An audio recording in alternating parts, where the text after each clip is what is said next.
This evening I'll go through some of what I consider to be hidden gems. There's many hidden gems, hidden treasures in the Anguttara Nikāya, and a lot of little snippets of teachings here and there around training one's character and temperament. And so I was going to start by reading a few of those, and then I'll move into some Luang Pu Opart. These are about 5 or 6 short teachings from the Book of the Threes. Seven different little suttas.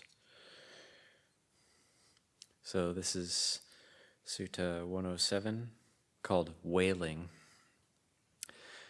Bhikkhus, in the Noble One's discipline, singing is wailing. In the Noble One's discipline, dancing is madness. In the Noble One's discipline, to laugh excessively, displaying one's teeth, is childishness. Therefore, bhikkhus, in regard to singing and dancing, let there be the demolition of the bridge. When you smile, rejoicing in the Dhamma, you may simply show a smile. The next sutta, 108, is called No Satiation. Bhikkhus, there are 3 things that give no satiation by indulging in them. What 3? 1, there's no satiation by indulging in sleep. 2, there's no satiation by indulging in liquor and wine. 3, there's no satiation by indulging in sexual intercourse. These are the 3 things that give no satiation by indulging in them. This sutta is 113, called Bound for the Plane of Misery. Bhikkhus, there are 3 who, if they do not abandon this fault of theirs, are bound for the plane of misery, bound for hell. Which 3? 1, one who, though not celibate, claims to be celibate. 2, one who slanders a pure celibate, leading a pure celibate life, with a groundless charge of non-celibacy. And 3, one who holds such a doctrine in view as this: there is no fault in sensual pleasures, and then falls into indulgence in sensual pleasures. These are the 3 who, if they do not abandon this fault of theirs, are bound for the plane of misery, bound for hell. And the next sutta, 114, called Rare. Bhikkhus, the manifestation of 3 persons is rare in the world. What 3? The manifestation of a Tathagata, an Arahant, a perfectly enlightened one, is rare in the world. A person who teaches the Dhamma and discipline proclaimed by the Tathagata is rare in the world. A grateful and thankful person is rare in the world. The manifestation of these 3 persons is rare in the world.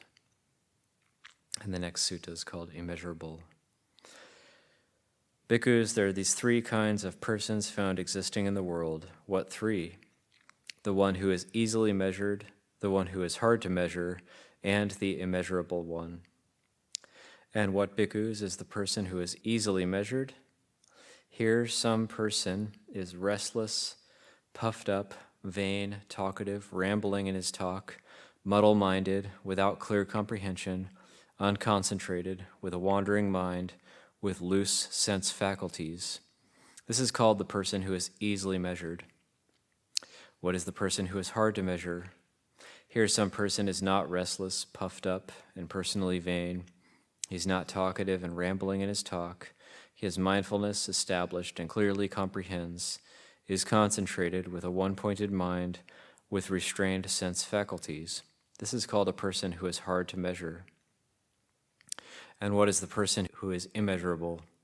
Here a bhikkhu is an arahant, one whose taints have been destroyed. This is called the person who is immeasurable.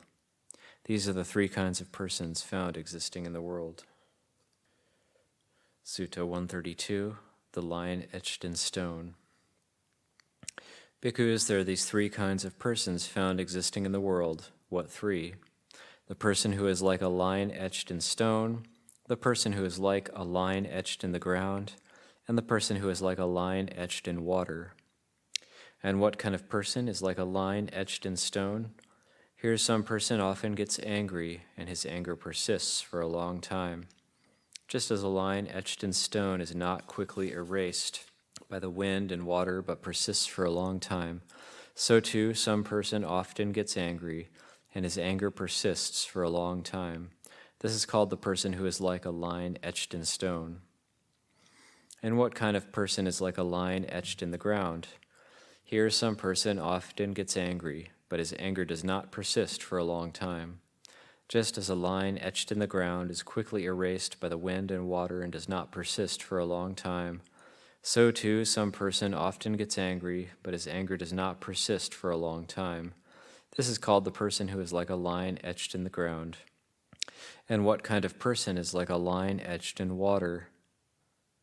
Here some person, even when spoken to roughly and harshly, in disagreeable ways, remains on friendly terms with his antagonist, mingles with them, and greets them. Just as a line etched in water quickly disappears and does not persist for a long time, so too some person, even when spoken to roughly and harshly, in disagreeable ways, remains on friendly terms with his antagonist, mingles with them, and greets them. This is called the person who is like a line etched in water. These bhikkhus are the three kinds of persons found existing in the world. And Sutta 135, a friend. Bhikkhus, one should associate with a friend who possesses three factors. What three? Here, a bhikkhu gives what is hard to give. He does what is hard to do. He patiently endures what is hard to endure. One should associate with a friend who possesses these three factors. And then we have the sutta called A Good Morning. Bhikkhus, those beings who engage in good conduct by body, speech, and mind in the morning, have a good morning. Those beings who engage in good conduct by body, speech, and mind in the afternoon, have a good afternoon. And those beings who engage in good conduct by body, speech, and mind in the evening, have a good evening. And there's verses, truly propitious and auspicious, a happy daybreak and a joyful rising, a precious moment and a blissful hour will come for those who offer alms to those leading the spiritual life. Upright acts of body and speech, upright thoughts and aspirations. When one does what is upright, one gains upright benefits. Those happy ones who have gained such benefits come to growth in the Buddha's teaching. May you and all your relatives be healthy and happy. Okay, and I'll read from the first chapter in this book, Ovādā, the exhortations of Luang Pu Opart. It opens with a verse from the His Majesty, the ninth king, King Bhumibol of Thailand. The quote, Buddhism comprises teachings to lead men to good conduct and is rich in precepts which are logical, highly impressive, and inspiring. Chapter 1, the Buddha. It was not easy for the Lord Buddha to finally realize Nibbana. For him to proclaim the teachings of the Pali Canon, or the Dhamma Vinaya as we practice today, the Buddha endured many hardships and even underwent self-deprivation, such as extreme fasting practices. These took place not only in this present life, but through many rounds of rebirth across various realms of existence. In his last rebirth, the Buddha was the son of King Suddhodana and Queen Maya, and was given the name Prince Siddhartha. He persevered through extreme ascetic practices to finally reach the highest attainment, to become the Buddha. We should take him as our role model for patient endurance. Those who encounter and endure through obstacles will eventually be successful. Those who never encounter nor endure any obstacles early on in life will struggle with any difficulties that they meet with later on. We must really cultivate this understanding. The Lord Buddha himself had undergone tremendous hardships before he became the Buddha. Had he not been through those hardships, he certainly would not have become the Buddha. There would have been no Dhamma and no teachings available for all of us. But because the Lord Buddha had undergone tremendous challenges throughout his many past lives and during his final life, he ultimately succeeded. We must take him, our great Father, as our role model for patient endurance. Many of you have little patience and few adversities. You must reflect on why you are not able to endure the practice. Is it because you tend to flatter your likes and dislikes, or because of your love for freedom? This is damaging yourselves. Every day, your teachers tell you to do one thing, but you do another. They ask you to do this, and you do otherwise. This is because of a self-serving bias that arises as a result of self-view, that's attanuditi, and personality view, sakkaya ditthi. Patient endurance is at the heart of Dhamma practice. Most people want to attain something, but they don't want to put any effort into it. Whether it be education or wealth, they require patience and endurance. Patient endurance is thus very important. And without metta, patient endurance can't be practiced. Metta is, therefore, also important. In the Buddha's time, there were two chief disciples who are still well respected today. They were Venerable Sariputta and Venerable Mahamoggallana, who were regarded as the right hand and the left hand of the Buddha. Both of these chief disciples were born into Brahmin families. They had grown up together and were good friends. One day they went to see a play, and while watching it, they experienced a sense of cool and sober dispassion, samvega, towards worldly matters. With their wisdom and capability, they came to the realization that everybody will die one day, and that they could not afford to heedlessly squander their lives. Even as laymen, and not yet arahants nor monks, they were determined to seek out the deathless. Initially, they met the 6 heretical teachers, such as Makkhali. These teachers were conceited and attached to their own views, and their various teachings did not lead to the deathless. At the time, the Lord Buddha was still practicing ascetically and hadn't become enlightened yet. It was only later, when Venerable Sariputta and Venerable Mahamoggallana met the Buddha, that both of them succeeded in their practice to become arahants. Venerable Sariputta was very polite and gentle, whereas Venerable Mahamoggallana was rather sturdy and muscular. Venerable Sariputta was foremost in wisdom, whereas Venerable Mahamoggallana was foremost in psychic powers. In one instance, during the time of the Buddha, there was a Naga king named Nandopananda, who was a fierce and raging serpent. Many disciples volunteered to go tame the Naga king, but the Buddha specifically chose Venerable Mahamoggallana to do the job, which he finished in no time. The Lord Buddha carefully considered each disciple's unique disposition before assigning a duty. For example, whilst still alive, Venerable Sariputta was never replaced by another person for his particular duty. The Buddha used this same approach with Venerable Mahamoggallana and Venerable Ananda by assigning certain duties exclusively to them. I have also adopted this approach for assigning duties in the monastery because this is the approach of the Lord Buddha himself, not of any others. Venerable Sariputta was known to be very gentle and humble. According to the Pali Canon, when novice Pandita, Venerable Sariputta's disciple, admonished him for not wearing his robes properly, Venerable Sariputta adjusted his robes straight away and even thanked the novice for informing him. To be able to do what Venerable Sariputta did, we have to realize that we practice so that we can better ourselves first before passing our knowledge on to others. Venerable Sariputta practiced directly the path to the realization of Nibbana. Whenever he was instructed by the Buddha to do something, he would do so instantly. Once during the Buddha's time, when the Lord Buddha was residing in a forest, the 2 chief disciples brought approximately 500 bhikkhus to pay their respects to the Buddha. While they were waiting to pay their respects, the bhikkhus were chatting noisily. The Lord Buddha called on Venerable Ananda and asked, "Ananda, what is that noise outside? It sounds like a gathering of fishmongers or street vendors. Where have they come from?" Venerable Ananda replied, "The 2 chief disciples have brought along a group of bhikkhus to pay their respects to the Blessed One." Then the Lord Buddha immediately dismissed those noisy bhikkhus. When the Buddha was asked for the reason why he had dismissed them, he said that those bhikkhus who were chatting loudly did not show respect or courtesy. Later, when the king of Varanasi came to ask for forgiveness on behalf of those noisy bhikkhus, the Lord Buddha accepted his apology.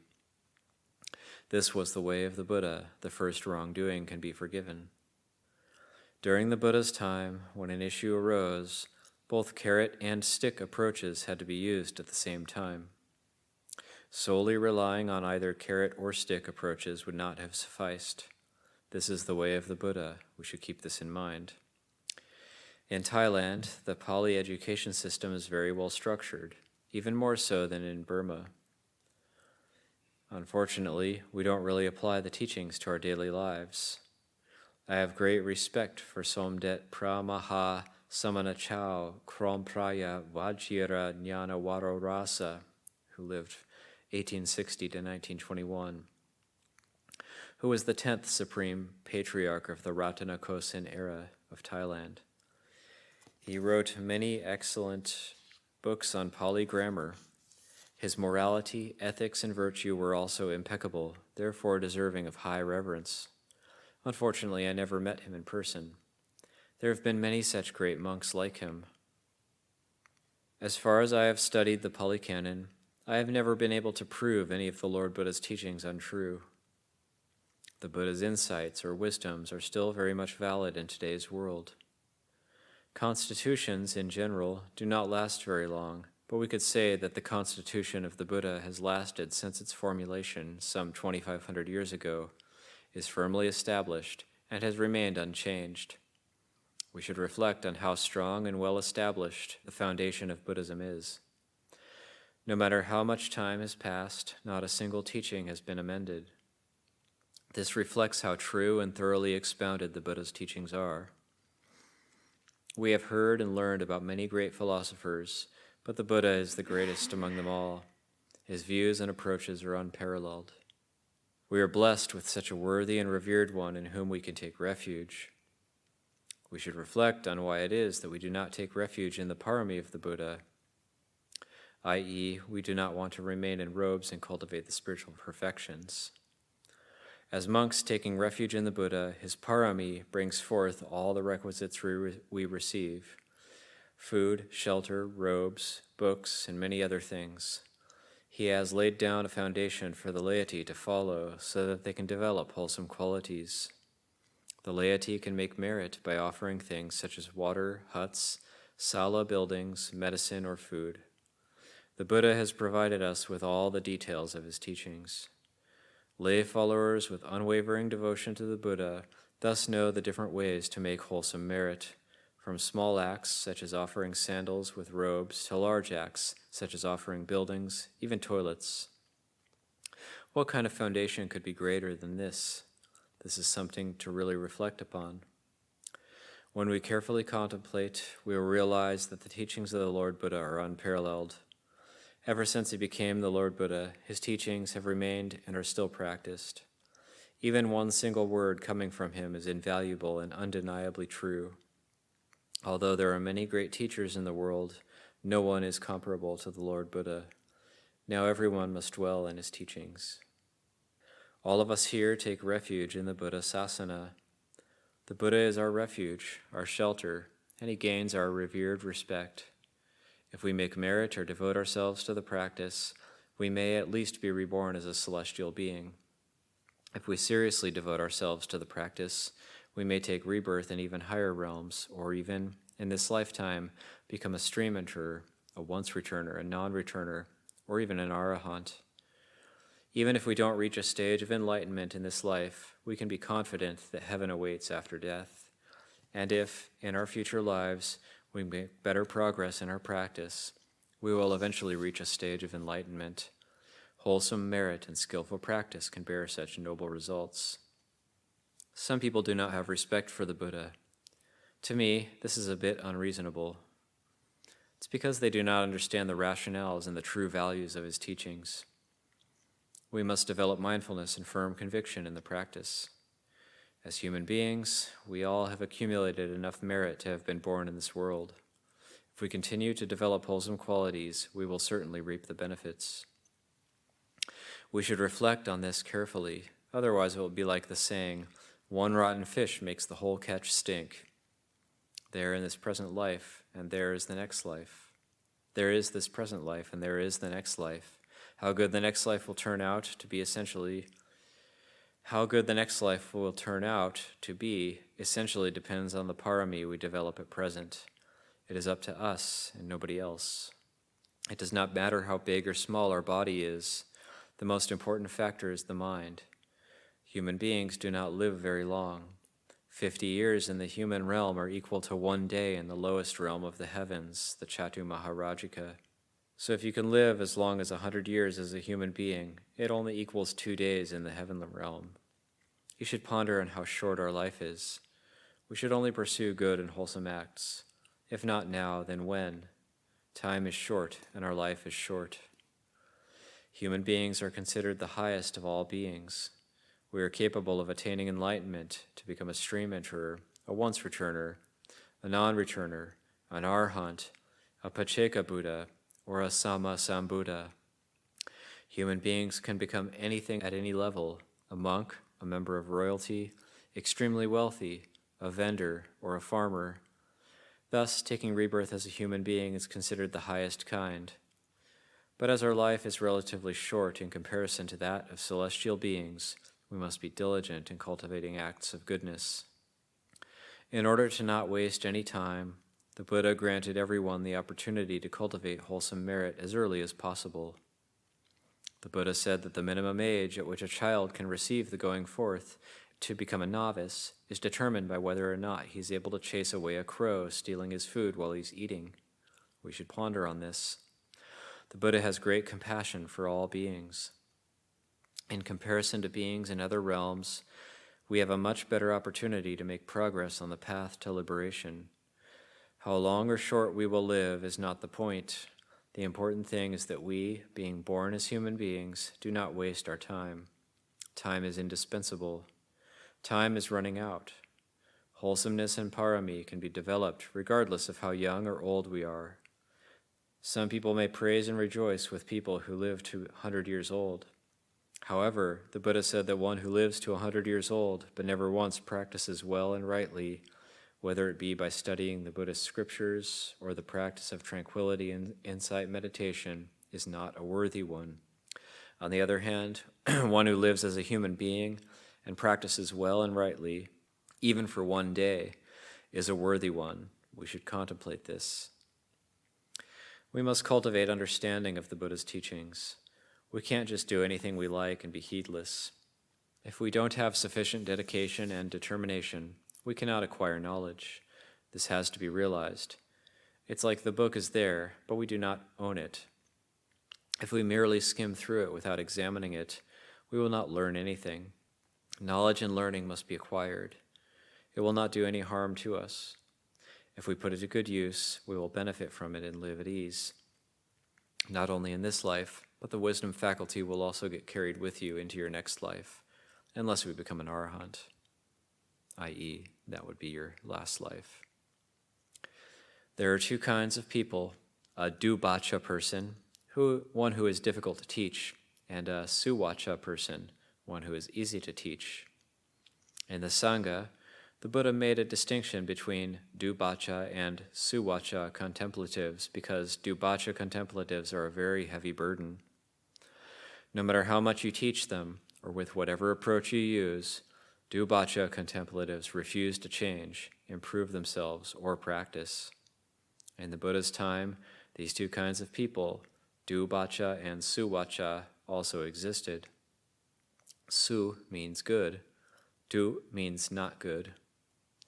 In Myanmar, du is considered stubborn, a slightly different meaning. So, dubacha refers to one who does not listen and is difficult to admonish or teach. Suwacha refers to one who listens and is easy to admonish and teach. A dubacha person does not listen to anything, regardless of how beneficial it can be to him or others.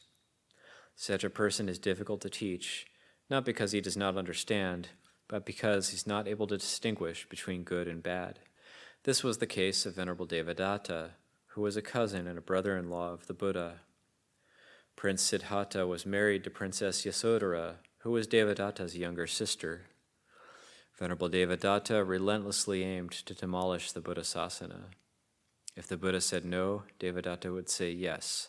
If the Buddha said, "This is white," Devadatta would say, "This is black." If the Buddha said, "Do this," Devadatta would say, "Don't do it." This was so even though he was no stranger to the Buddha, but his own cousin. Such a person, as the Buddha would declare him, yatakama, one who follows his own accord, can't be helped.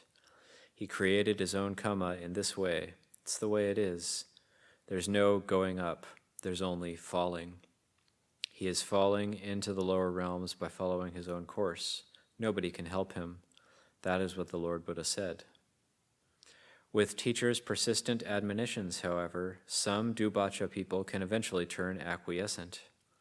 But there are also those Dubacha who cannot accept any form of admonishment and are obstinate, acting in one way in front of people and another way behind their backs. To be honest, I myself find those Dubacha people very distressing. And we'll start the beginning of chapter 2, the Dhamma. To all of us, the Buddha said, Ajeva kicha mata pang, kojanya maranang suwe. Most simply put, we may die today or tomorrow. No one knows, and no one can determine when. Death can take place at any time, any minute, or any second.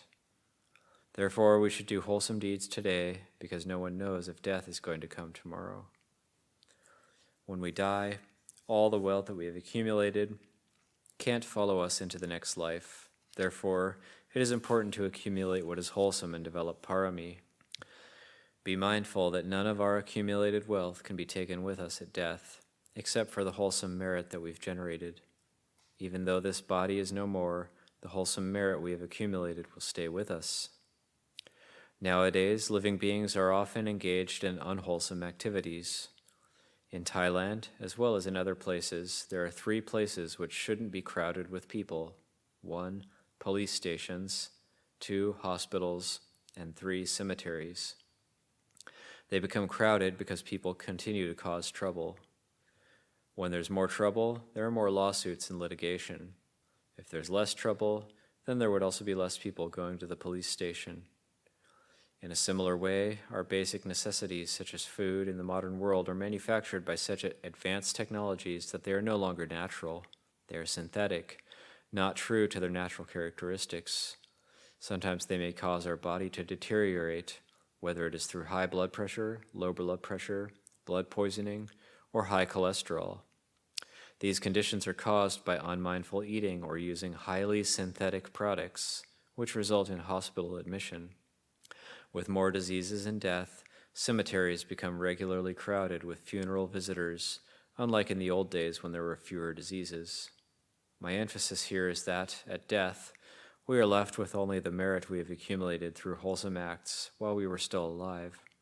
Other than that, nothing else can be taken with us. For all of us, the training of morality is of utmost importance. Some babies die right after birth. Some die in the womb before they are even born. Some are born to live only a short life and die young. These are results of transgressing morality in their past lives. One who does not observe pure morality has a shorter lifespan. When you die at younger age, how can you find the time to accumulate merit and parami? The only place for those who transgress morality is to be reborn in a special place called the lower realms. Have you ever wondered why many elderly masters, monks in the northeast of Thailand live until 80, 90, even beyond 100 years of age? How do they live such long lives? By keeping pure sila. The Buddha says, silato sukhita, which means both physical and mental well-being arise from sila. This is critical, and you should observe this carefully. Take those masters as role models for keeping pure sila. It's gratifying that they live long and become a refuge for the Sangha and faithful lay followers. They may not be as scholastic as we are, but they are highly revered for their righteous and noble practice. The Buddha says, Ajeva kicha mata pang, kojanya maranang suwe. Death may come tomorrow or the following day. Nobody knows. Knowing this, we must be heedful and start to do good deeds today. Realizing this again tomorrow and the day after, we shall continue to do so with a sense of urgency. Now is the best time because of human beings. As human beings, we have the best opportunity to accumulate merit and parami. If we don't develop the wholesome kusala dhamma, we will not acquire it. If other people don't do so, they will not acquire it either. Everyone, regardless of age, can develop kusala dhamma. Basically, any wholesome action, be it big or small, is considered kusala dhamma. Helping set out water for offering, cleaning, studying scriptures, chanting, meditating, and spreading loving kindness, all of these are kusala dhamma. It's up to us to develop kusala dhamma. If we practice rightly, we can become good and noble. If not, it's impossible to become good and noble. I wish to see all of you following the teachings and taking them into your practice. That's my belief and intention. There's an old saying, he eats, he becomes full. We eat, we become full. He does it, he earns it. We do it, we earn it. I can only give advice, but I cannot practice for you. You have to do it for yourself. What I'm doing now is giving you advice to keep you from wrongdoing and from missing out on the opportunity to practice in this human life. This is why I regularly teach and give you admonitions. You must keep practicing well. If you become good and noble, then your parents and I will be happy for you. Everyone, especially yourself, will be happy. We've studied the Pali texts, so we are armed with the Dhamma. We must know how to use it. We have listened to the Dhamma, but sometimes we just don't know how to use it. This is similar to a soldier who simply wears a uniform and is equipped with all kinds of weapons, but does not really know how to use them. Why? Because he never practices. No matter how advanced the weapons are, if he does not know how to shoot, he will not shoot accurately. Always contemplate on the Dhamma. What does this Dhamma teach me? Or what insights does it trigger? How do I apply it? How do I practice it? Don't just read the texts for the sake of reading. In the same way, when you're cooking food, you should know the tastes of the food you are cooking. It's dreary to eat without knowing the taste, just like a ladle in a pot of soup, which is to not know the actual taste of the soup. To live life is to know the taste of it. The ladle has no eyes, nose, tongue, or teeth, so it can't taste the soup. But we as human beings can learn the tastes of life by practicing the Dhamma to the ultimate, to Nibbana. Don't simply listen. Also reflect and contemplate on what you hear. There are many people who are highly educated with bachelor's, master's, and doctoral degrees, but are spiritually incompetent. We hear the news of people who are trained as medical doctors, but still hurt or kill people. This is an example of someone whom we consider not knowing the tastes of life, not having true knowledge, not having any dignity. Look at a dog. Even dogs have certain qualities and principles. They eat whatever or however much is given. They don't sleep late, they get up early. They've got good hearing and are sensitive to sound. They love their owner. They will defend their owner to the extent that they are willing to attack people. They are so brave that they are even willing to die for their owner. Dogs live by this very instinct. They've got good qualities, perhaps better than ours. Don't look down on them. There are things they can do which we can't. The most important thing is the mind. We must purify the mind and be upright. If our mind is not pure, we cannot do things well. Therefore, we must keep our mind pure and act from the heart. When you walk up to my hut, you always see a sign that says, "The mind orders, the body acts." If the mind orders wrongly, the body acts wrongly.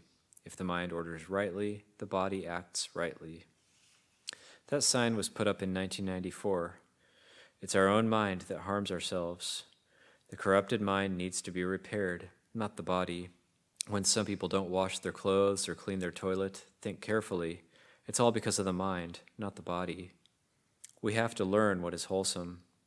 The development of what is wholesome is conducive to merit. Sati, mindfulness, samadhi, concentration, and panya, wisdom. But somehow we don't like it. We seem to like dirty things. I'm the kind of person who speaks bluntly. It takes wisdom to cultivate what is wholesome. In the end, it's up to you, not anybody else. Wisdom can also be referred to as the right dasana, which means to see rightly, to see directly, or to see beneficially. Therefore, wisdom can be regarded as right view, samaditi, and the wisdom of the Buddha is transcendental. We need to improve ourselves. Everything arises from the mind. We need to know the process and contemplate on what is appropriate and what is not appropriate. Wrong intention, miccha sankappo, is not good. When we study, we should earnestly do so. When we work, we should earnestly do so. When we rest, we fully do so. Or we can divide our practice into 3 stages of life. Study is the first stage, work as the second stage, and nibbana-oriented practices as the third stage. If we become confused with these stages, we won't succeed in what we do. Whatever stage we are at, we put effort into it earnestly. Okay, I'll leave it there for this evening. It's Luang Pu Opart. Some of you have met him before. He's quite wonderful. Any questions, comments? Ajahn, I wanted to know about a particular point, if I heard it correctly, but when in the sutta, when it was talking about the training principle around eating, sleeping, you also read it talking about laughing. And I just wanted to ask if I don't know if I read anything about eating and sleeping, but it's singing and dancing and laughing is one. Yeah. I just wanted to ask if you could expand a bit more about the laughing. Singing singing is considered wailing. Dancing is considered madness. Laughing is, in the discipline of the Noble Ones, laughing is considered childishness. So that's where the tradition in both Burma and Thailand and probably Sri Lanka as well of not, if you laugh to the point of showing your teeth, usually you'll see monks cover their mouth. It's considered rude to show your teeth, or to smile showing your teeth is considered rude. Usually when they would, a monk would, a photo would be taken of a monk, like a formal photo, they wouldn't show their teeth. They might smile, but they wouldn't show their teeth in it. So there is a note on it actually that it does talk about that idea of when there's reason to smile in rejoicing in the Dhamma, it's proper to smile merely by showing the tips of your teeth, simply to show that you are pleased. So it's more like smiling out of delight in the Dhamma, but not. One of the qualities of Buddhas is that apparently Buddhas never laugh. They do smile though. But you get somebody like I think Arhants, they can chuckle and laugh a bit, but they wouldn't be just totally, like a fisherman, fishmongers hauling in a catch or whatever. It would be probably a little bit more subdued than that. It does seem like maybe in the West it's a little bit looser than the very strict Thai standard, in that get some very nice guffaws from some of our very senior monks. Yeah, not losing control, of course, but some. Yeah, but then it has this different energy than just completely losing control with laughter, like drunk. Yeah, absolutely. Yeah. Although when I first came here, I was highly critical of Luang Pu Pasano and Ajahn Amaro, and I voiced it to them when I saw them laughing. I see it across. I thought the Buddha wasn't supposed. I thought the Buddha never laughed, and then they started laughing when I said that. Luang Pu Opart, when he speaks, he's kind of. It's kind of hard to understand him, so a translation of his teachings would be difficult to do. Because he's usually chewing a large amount of betel nut while he's speaking, so you really have to live close with him or know exactly how he speaks. But yeah, certainly tremendous metta, and it's quite powerful to be around monks like that. Okay, I think we'll end it there. Puja at 7.